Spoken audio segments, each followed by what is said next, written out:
Merci. Merci. Alors, bienvenue à tous dans ce 30-30. Tout d'abord, est-ce que vous voyez bien l'écran qui est partagé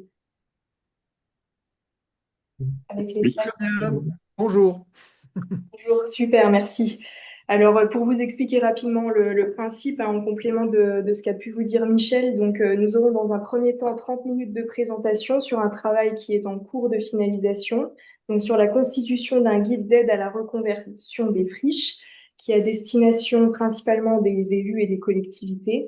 Et puis, dans un second temps, nous aurons aussi un temps d'échange et de débat avec, enfin, autour de tout ce qui vous aura été présenté pendant les précédentes 30 minutes, avec vos avis, vos retours et peut-être aussi des retours d'expérience de certains élus qui ont des projets sur des friches. Je vois que Martine Léotard de Dan-Marie sur Crète est là parmi nous et ils ont notamment un projet de reconversion de friches. Voilà, donc la présentation sera enregistrée pour permettre après de faire l'objet d'un replay donc sur le site internet de l'ODAB. Donc voilà, pour poser rapidement le contexte de l'outil donc, qui va vous être présenté aujourd'hui. Donc l'année dernière, on a pu réaliser des études sur 10 friches du SCOT du périmètre de Besançon, Cœur-Franche-Comté. Donc dans l'optique de sensibiliser les élus à voir les friches comme des ressources foncières, pardon, et promouvoir leur reconversion avec l'aide financière de l'État, hein, puisque comme l'a dit Michel, cette étude a fait l'objet du Fonds vert ingénierie. Et donc, en échangeant avec les élus, on a pu constater un besoin en information sur les outils, les partenaires mobilisés, que ce soit au niveau du conseil, du financement. Et donc, de ce fait, on a développé un outil d'aide à la réflexion qui se présente sous la forme d'un catalogue qui recense en fait différentes thématiques en lien avec la reconversion des friches. Donc finalement, le point d'entrée de ce catalogue provient notamment des questions des élus.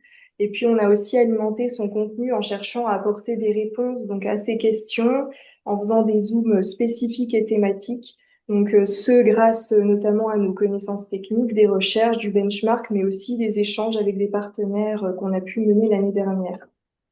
Donc le guide, c'est surtout un outil d'aide à la réflexion pour les élus qui souhaitent intervenir sur un foncier inventorié. Par contre, ce n'est pas un document technique ou juridique qui remplace le travail avec les partenaires. Donc le guide n'a pas encore été publié, il n'est pas encore public. En fait, l'idée aujourd'hui, c'est de vous en présenter quelques extraits pour aussi avoir votre avis, vos propositions sur ce document.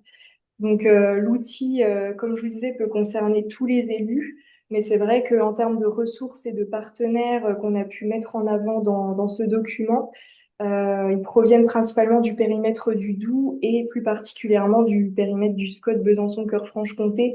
Mais en tout cas, sur les réponses qu'on cherche à apporter de manière générale, elles peuvent s'appliquer un peu à tous les élus.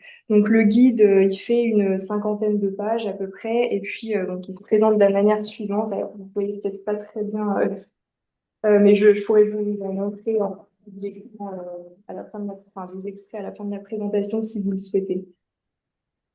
Donc là, on a le sommaire de l'outil qui représente 5 thématiques. Donc au total, enfin, c'est les 5 thématiques finalement qui nous semblent importantes à valider avant de se lancer dans l'opérationnel et puis d'inscrire budgétairement le projet.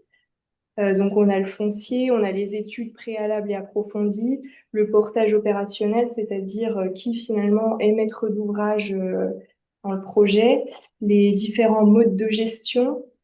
Donc après que le projet ait été livré, on a aussi, bonjour madame, les partenaires techniques, financiers, les outils qui peuvent être mobilisables pour des projets de reconversion de friches. Et puis en annexe, on a aussi des exemples avec des projets de reconversion. Donc, durant la présentation, on va donc balayer l'ensemble de ces thématiques, mais en approfondir particulièrement deux, à savoir la question du foncier et la question des études, puisqu'on va aussi faire le lien avec des missions qu'on mène à l'ODAB. Et donc, l'idée, c'est d'illustrer ces deux thématiques avec des actions qu'on a pu réaliser ou engager, notamment sur l'ancienne fruitière de Fontaine. Donc, Madame Hamelin, maire de la commune, vient de nous rejoindre en présentiel. Donc sur la thématique du foncier, donc on peut voir un peu ici les différentes questions qu'on a identifiées au sein du catalogue. Et donc les sous-parties de la thématique sont finalement en lien avec les questions posées, puisque par exemple avec les sujets de pollution, on a donc ce qui concerne l'état du bien. On a aussi des questions de dureté foncière, donc qui concernent des blocages que peut avoir un site au niveau de la propriété. Et puis aussi tout ce qui concerne les outils fiscaux et de planification qu'une collectivité peut mobiliser justement quand elle est dans un cas de dureté foncière. On a fait aussi une mention particulière des missions de l'EPF qu'on n'abordera pas dans le détail là aujourd'hui, mais en tout cas qui est bien présente, enfin, une question qui est bien présente dans le catalogue. Donc, toujours sur la thématique du foncier concernant l'analyse de l'état du bien, donc on a notamment fait un focus sur la question de la pollution et les impacts que ça peut avoir sur la friche en question, puisque ça peut avoir notamment des impacts sur la programmation. On ne peut bien sûr pas faire tout ce qu'on veut sur un site pollué, à moins d'engager d'importants travaux. Donc, par exemple, tout ce qui concerne les programmations en lien avec les enfants ou les personnes âgées, c'est plutôt compliqué voire impossible. Et puis, bien sûr, dès qu'il y a suspicion de pollution, il est fortement recommandé de faire réaliser un diagnostic d'identification des pollutions, donc regarder un peu toutes les occupations antérieures, les sources de pollution. Ce diagnostic peut permettre finalement d'aboutir à un plan de gestion des pollutions, à une estimation des coûts de dépollution, ce qui a du coup un impact aussi dans le bilan financier du projet. Et donc, alors là, ça apparaît pas explicitement à l'écran, mais on a traité aussi la question de la phytoremédiation, c'est-à-dire la dépollution par les plantes. Et en fait, ça peut par exemple avoir lieu sur un foncier pollué où la commune, par exemple, souhaite intervenir à long terme, ou alors sur une partie du projet qui resterait en pleine terre, qui serait plantée, par exemple, et qui ne serait pas construite. Donc, sur les questions de la pollution, il y a évidemment possibilité de mobiliser des partenaires techniques comme l'ADEME, l'ARS, l'ADREAL. Il y a aussi un point qu'on aborde dans l'outil, c'est le cas des installations classées pour la protection de l'environnement. C'est un cas un peu particulier. Et puis aussi la procédure de tiers demandeur qui permet finalement à un exploitant qui ne peut pas prendre en charge, enfin ne peut pas prendre la responsabilité de la dépollution et puis également des coûts, enfin la responsabilité des coûts de dépollution et de finalement transférer cette responsabilité à une autre structure. Et je crois que l'EPF notamment peut être tiers demandeur. Donc ensuite, on a aussi intégré toujours sur la partie foncière un récapitulatif, un schéma récapitulatif qui se présente un peu sous la forme d'un arbre de décision. Donc c'est une forme qu'on réutilise beaucoup dans le catalogue hein, avec une question et puis en fonction des différentes possibilités, en fonction du choix de la commune. Donc là, par exemple, sur l'acquisition foncière, on a deux positionnements. La commune souhaite maîtriser le bien, la commune ne souhaite pas acquérir le bien. Et si la commune veut acquérir, ça peut être lié à différentes motivations, hein, comme par exemple des enjeux liés au site, sa localisation, des objectifs programmatiques. Donc, pour acquérir, la commune peut faire bien sûr appel à l'EPF, par exemple, qui l'accompagnera donc dans la stratégie foncière, la négociation, l'acquisition, le portage. Il y a aussi sur GBM le service foncier qui peut accompagner les collectivités également, enfin les communes. Et puis donc la commune peut aussi finalement acquérir par elle-même, donc soit à l'amiable s'il n'y a pas de blocage du côté du propriétaire, ou alors sinon, enfin s'il y en a, de mettre en place des procédures foncières, donc qu'on détaillera un peu plus après, comme la mise en péril, l'abandon, la préemption, etc. Et donc, dans le deuxième cas, si la commune n'acquiert pas, le projet peut être porté directement par un propriétaire privé ou par un tiers. Néanmoins, ça n'empêche pas que la commune puisse souhaiter que le projet réponde à certains enjeux et donc inciter le propriétaire à intervenir avec, par exemple, des outils fiscaux ou de planification que nous verrons également après. Donc là, par exemple, voilà quelques exemples, enfin un exemple d'outil fiscal qu'on met en avant ici. Il y en a d'autres dans le catalogue. Mais là, donc c'est la taxe d'habitation sur les logements vacants. Donc on peut voir un peu, enfin on a présenté à chaque fois pour chaque outil les objectifs, la procédure associée, l'alerte qu'il peut y avoir. Et puis donc par exemple là, c'est que cette taxe ne concerne pas forcément tous les logements vacants et pas forcément les friches avérées, mais c'est plutôt un outil finalement qui permet de traiter les friches en devenir. Localement, donc on a un exemple où cet outil fiscal a été mis en œuvre, donc c'est la Pinger, qui a mis cette taxe en place en 2016. En 2022, il y avait 11 logements vacants qui faisaient l'objet de la taxe, et puis 3 logements qui avaient été revendus. Donc voilà, il y a eu quand même quelques effets. Il y a d'autres outils qui peuvent intervenir face à la dureté foncière, notamment les outils de planification qui peuvent être intégrés dans les PLU ou les PLUI. On a les servitudes, les emplacements réservés, donc là plutôt quand on est dans le cadre d'un projet public. On a aussi les orientations d'aménagement et de programmation, quand la commune ne veut pas acquérir mais encadrer le devenir d'un site.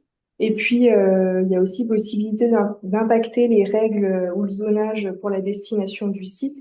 Et donc, pour faire le lien avec un accompagnement de l'ODAP, on a pu proposer notamment sur l'ancienne fruitière de Fontaine. Donc, on a pu finalement, lors de l'étude urbaine, échanger avec la mission PUI pour faire évoluer le zonage de l'une des parcelles et puis aussi intégrer une OAP au futur PUI, puisqu'à l'époque, la commune ne savait pas encore si elle souhaitait être porteur de projet ou pas.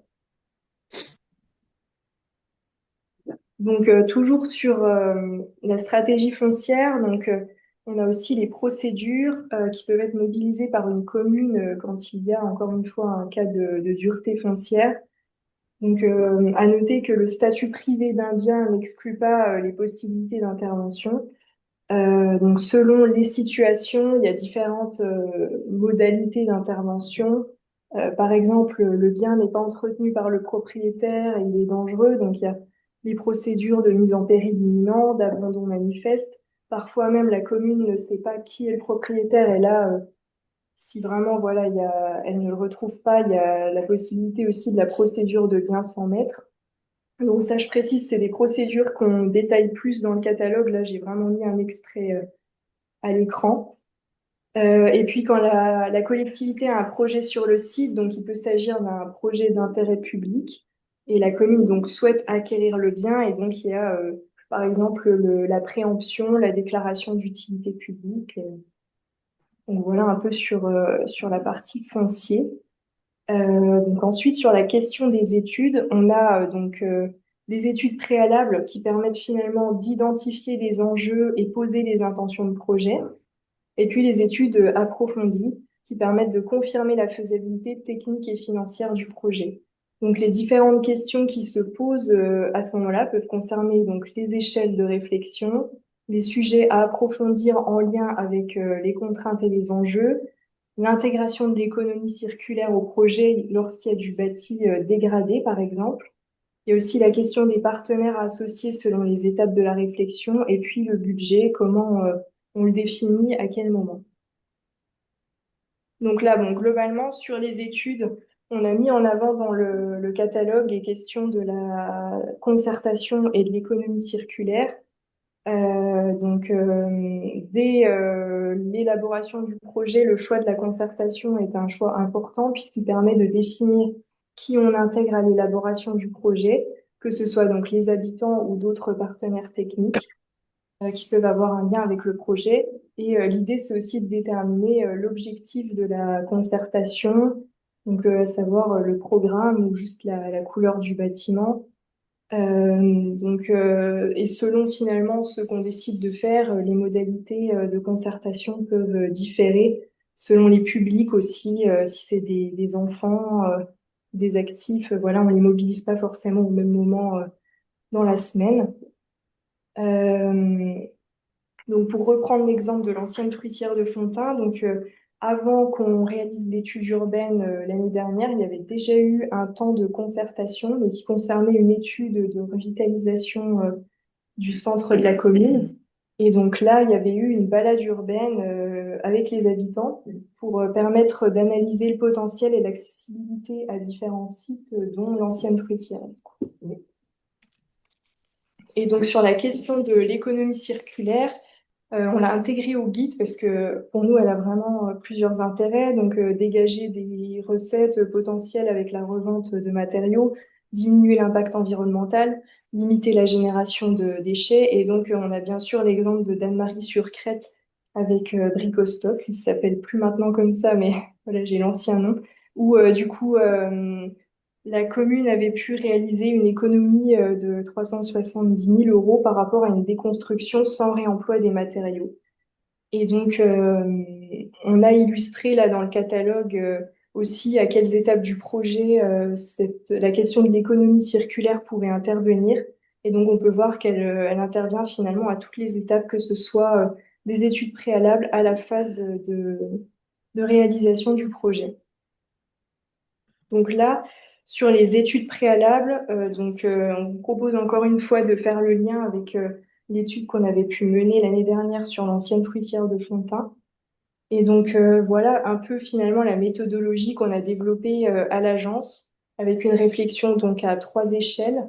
Donc l'échelle du bassin du SCOT et de l'intercommunalité, l'échelle de la commune, l'échelle du site, ce qui a permis finalement d'orienter les meilleures opportunités de reconversion, puisque du coup, on a commencé avec l'échelle SCOT et intercommunalité, où du coup, il y avait des enjeux de production de logements et de services de proximité, par exemple. Et puis après, voilà, l'idée finalement, enfin, la finalité de l'étude, c'était aussi de définir des pistes programmatiques qui permettent de poser les bases d'un projet et aussi des axes de suivi vers l'opérationnel pour évaluer la faisabilité. Par exemple, il y avait eu des contraintes qui avaient été identifiées dans l'étude qui ont pu finalement, alors il y avait par exemple un retrait gonflement des argiles, je crois, niveau moyen. Enfin voilà, ça nous a permis d'orienter aussi l'étude vers, enfin le projet vers des études géotechniques. Et voilà. Et après, il y avait aussi l'idée de décider du portage opérationnel, ce qu'on a fait plus tôt cette année. Donc là, on passe justement aux études techniques approfondies. Donc là, j'ai mis l'exemple des études aménagement qu'il pourrait y avoir sur une friche selon un peu les enjeux et contraintes qui auraient été identifiés au préalable. Ça permet donc du coup d'évaluer la faisabilité technique, financière, les conditions de lancement aussi opérationnelles du projet. Et donc, à la suite de l'étude urbaine qu'on avait pu réaliser l'année dernière sur l'ancienne fruitière de Fontain, et donc sur la base des enjeux et des contraintes identifiées, on a eu en 2025 des réunions avec différents partenaires, enfin des réunions qu'on a animées pour amorcer le processus opérationnel. Donc, à titre d'exemple, on a pu mettre la commune en lien avec le département du Doubs qui accompagne désormais la commune avec son dispositif AMO dans le choix d'un bureau d'études pour un chiffrage de l'opération. Et donc d'ailleurs, il y a aussi une rétrocession du site par l'EPF à la commune qui est en cours. Donc sur la définition du budget prévisionnel, finalement, il se fait aussi en lien avec ce qu'on a vu juste avant. Donc, il y a plusieurs volets dans les dépenses. Par exemple, le volet acquisition, construction et ou aménagement, le volet gestion. Et puis, on a aussi toutes les recettes donc, qui peuvent intervenir en fonction des subventions mobilisables, de la revente de biens, comme les cessions de terrains, les locations d'appartements, ou de matériaux si on a mis en place l'économie circulaire. Et puis aussi le financement selon le type de montage opérationnel. Les résultats du budget prévisionnel permettent aussi donc, de déterminer finalement si la commune se lance ou pas dans la réalisation du projet. Donc là, on passe à la partie portage opérationnel. Donc, dans l'identification du maître d'ouvrage, Et donc les questions, c'est un peu à quel point la collectivité s'implique-t-elle dans le projet, que ce soit financièrement, juridiquement, en moyens humains. Et si elle ne souhaite pas avoir la maîtrise d'ouvrage, quelles sont les solutions possibles, hein, puisqu'on voit que parfois les communes souhaitent déléguer ou alors transférer cette maîtrise d'ouvrage, puisqu'elles n'ont des fois pas forcément le temps ou les moyens pour porter une opération. Donc, on a là dans ce schéma quatre situations et quatre étapes, en partant de l'hypothèse que la commune est finalement propriétaire à la base et que la programmation est définie. Et donc dans ce schéma, on peut voir les différents types de contrats possibles et l'impact que ça peut avoir au final sur la propriété foncière. Donc par exemple, la commune peut être maître d'ouvrage, mais déléguer la réalisation via une assistance à maîtrise d'ouvrage, un mandat dans le premier cas à gauche. Ou encore, elle peut aussi externaliser la maîtrise d'ouvrage avec une concession d'aménagement qui permet du coup à un aménageur de supporter financièrement et juridiquement l'opération. Il y a aussi donc le bail à construire qui permet à un tiers de réhabiliter ou de construire en permettant à la commune d'avoir la maîtrise du foncier, ou un privé à qui la commune peut transmettre donc un cahier des charges de cession si elle souhaite quand même maîtriser ce qu'il advient du site sans s'impliquer directement dans la réalisation ou être propriétaire. Donc ensuite, sur les modes de gestion, donc direct, une fois le projet livré, donc ce qui est directement en lien avec le portage d'opération, puisque si c'est un privé qui est porteur de projet, la question ne se pose plus. Par contre, si c'est la commune ou si c'est un concessionnaire, donc est-ce que la commune veut gérer en direct? Est-ce qu'elle veut externaliser, revendre à un privé? Et donc, on a pu notamment échanger avec la commune de Lantenne-Bertière dans le Val-Marnésien concernant la question du logement communal. Donc, ils ont pu nous faire un retour d'expérience puisque ben, enfin, c'est une commune qui a à peu près 800 habitants. Ils ont cinq logements communaux et donc ils nous disaient que voilà, pour une commune de leur taille, 5 logements, c'était un peu le maximum enfin voilà, parce que enfin, la gestion du logement communal demande aussi du temps. Donc voilà, eux, ils préconisaient de ne pas aller au-delà de 5 logements pour des communes entre 500 et 1000 habitants. Donc, ensuite, sur la partie, la cinquième et dernière partie, donc sur les partenaires techniques, financiers et les outils. Donc, on avait plusieurs communes qui nous interpellaient concernant des contacts, des dispositifs, et on a recensé tout ça sous forme d'un annuaire. Donc, en présentant un peu l'organisme, le type d'accompagnement proposé, les thématiques, les interlocuteurs à contacter, et puis aussi un renvoi vers le site internet. Il nous était également demandé à qui s'adressait l'aide finalement. Donc, pour certains, ça ne s'adresse qu'à des collectivités, d'autres, les privés peuvent également faire appel, comme la Fondation du patrimoine qu'on voit à l'écran, par exemple. Et donc, l'idée, c'était de renvoyer les collectivités vers les bons interlocuteurs qui pourraient ensuite détailler avec elles les aides du moment ou les accompagnements possibles en fonction de la situation de la collectivité. Donc là, voilà, on voit un extrait de l'annuaire. Mais on a un certain nombre de contacts intégrés dans le catalogue. Donc sur les outils, il y en a eu pas mal qui ont été développés par l'État finalement ces dernières années, comme Urban Vitalise. On a aussi l'ADEME qui propose un certain nombre d'outils comme Benefriche, Mutafriche. Et puis on a également un dispositif départemental qui est en cours de lancement donc qui s'appelle Partenariat Friche, et donc il comprend plusieurs acteurs locaux, publics ou travaillant avec des fonds publics.